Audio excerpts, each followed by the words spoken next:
नमस्कार, आपको सीधा लेकर चलते हैं लोकसभा, जहां पर महिला आरक्षण बिल को लेकर चर्चा हो रही है।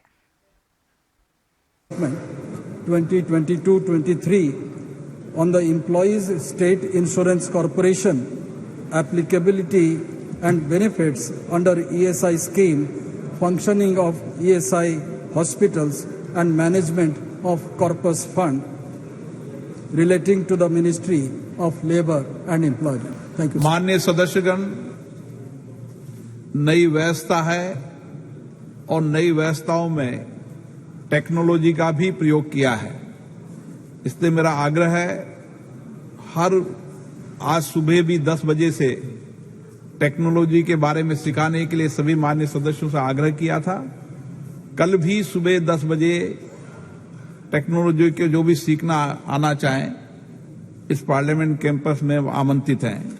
टेक्नोलॉजी के कारण कुछ चीजें हो सकती है, आपको आवाज कम आए, उसको ठीक कर रहे हैं। नए घर में आते हैं तो नए परिवार में आते हैं तो आप सब समझते हैं चीजों को।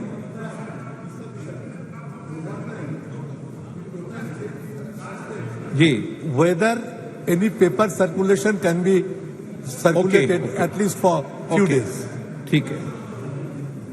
और इसीलिए इस नई व्यवस्था में सभी लोग आसन का सहयोग करेंगे, ऐसी मेरी अपेक्षा है। जो कुछ भी व्यवस्थाओं के अंदर आपको लगे मुझे बताएं। इस 2 दिन के बाद आपको व्यवस्थाएं और व्यवस्थित मिलेगी। जितना दिन 2 दिन में ठीक होगा आप कोशिश करेंगे, नहीं तो नए सत्र के समय सब व्यवस्थाएं मिलेगी। हम सब जानते हैं कि नए प्रयोग में कुछ चीजें टेक्नोलॉजी को, हाँ, वो भी सब विषय मेरे ध्यान में, और भी आप लिखकर मुझे डाल देना, मैं प्रयास करूंगा। Item number 9। धन्यवाद अध्यक्ष महोदय। एक मिनट। संविधान 128 व संशोधन विधेयक 2023। माननीय मंत्री जी। धन्यवाद अध्यक्ष महोदय। With your permission sir, I move that the bill further to amend the Constitution of India be taken into consideration. The Constitution 128th Amendment Bill 2023।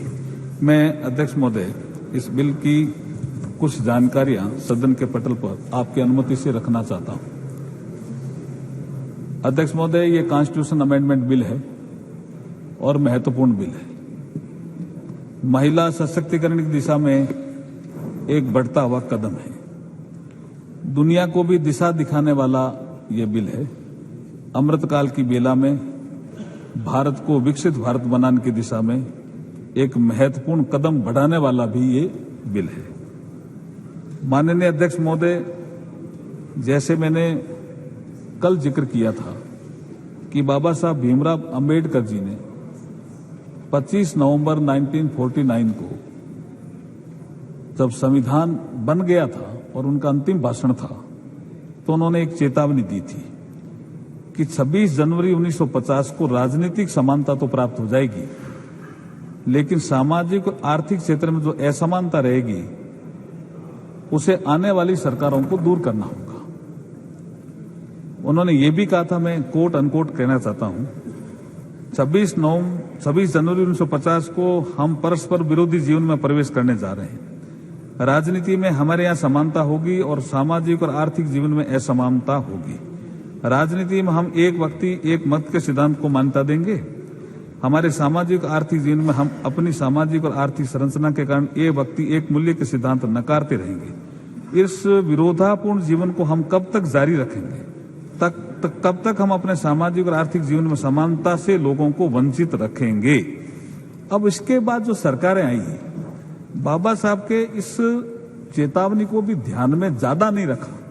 ऐसा नहीं है कि उन्होंने योजना नहीं बनाई सामाजिक आर्थिक समानता लाने की, लेकिन जैसे ही 2014 में नरेंद्र मोदी जी आते हैं प्रधानमंत्री के रूप में देश में, उसके बाद से सामाजिक आर्थिक असमानता को दूर करने के लिए बहुत सी योजनाएं बनाते हैं, जिसका कल मैंने कईयों का जिक्र किया। बहुत सी योजनाएं जिसमें महिला सशक्तिकरण की योजनाएं भी सम्मिलित है। अब टॉयलेट बनते हैं, महिला की गरिमा भी बढ़ती है, जो संविधान की प्रस्तावना में कहा। महिलाओं को समानता भी मिलती है, एक घर में लाइट, एक घर में लाइट नहीं है, एक घर में टॉयलेट, एक घर में टॉयलेट नहीं है। तो ये समानता लाने का अधिकार महिलाओं को सबसे ज्यादा 2014 के बाद इसने स्केल भी बढ़ाया, योजनाओं में बजट भी बढ़ाया और स्पीड भी बढ़ी।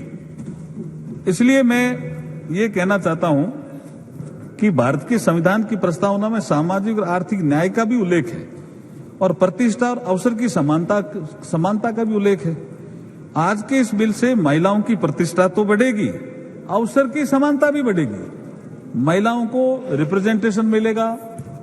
इसके महत्वपूर्ण 4 ऐसे क्लोज हैं जिनका मैं जिक्र करना चाहूंगा कि हम जो इस बिल के माध्यम से अमेंडमेंट कर रहे हैं, इसमें 4 महत्वपूर्ण क्लोज हैं। बाकी जो चर्चा होगी उसके बाद जो विषय आएंगे उसका बाद में उत्तर देने का अवसर मिलेगा, आप देंगे तो मैं दूंगा। पहला जो क्लॉज है वो संविधान का आर्टिकल 239, उसमें हम एक 239AA जोड़ रहे हैं, जिससे नेशनल कैपिटल दिल्ली की असेंबली में महिलाओं के लिए 33% सीट का रिजर्वेशन सुनिश्चित होगा। ये it is a first amendment clause है इस बिल में, क्लॉज 2। फिर हम दूसरा क्लॉज 3 जोड़ रहे हैं, जिसमें 330 आर्टिकल जो संविधान का है उसमें 33A एक हम सेक्शन जोड़ रहे हैं, आर्टिकल जोड़ रहे हैं, जिसके अनुसार महिलाओं के लिए लोकसभा में 33% आरक्षण होगा। लोकसभा में ये बहुत बड़ा कदम है अध्यक्ष जी, बहुत बड़ा कदम है। और तीसरा संशोधन बिल के क्लॉज 4 के अनुसार संविधान के आर्टिकल 332 के बाद एक नया आर्टिकल 33A जोड़ा जा रहा है, जिसके अनुसार महिलाओं के लिए स्टेट लेजिस्लेटिव असेंबली में 33% सीटों का प्रावधान हम करने जा रहे हैं।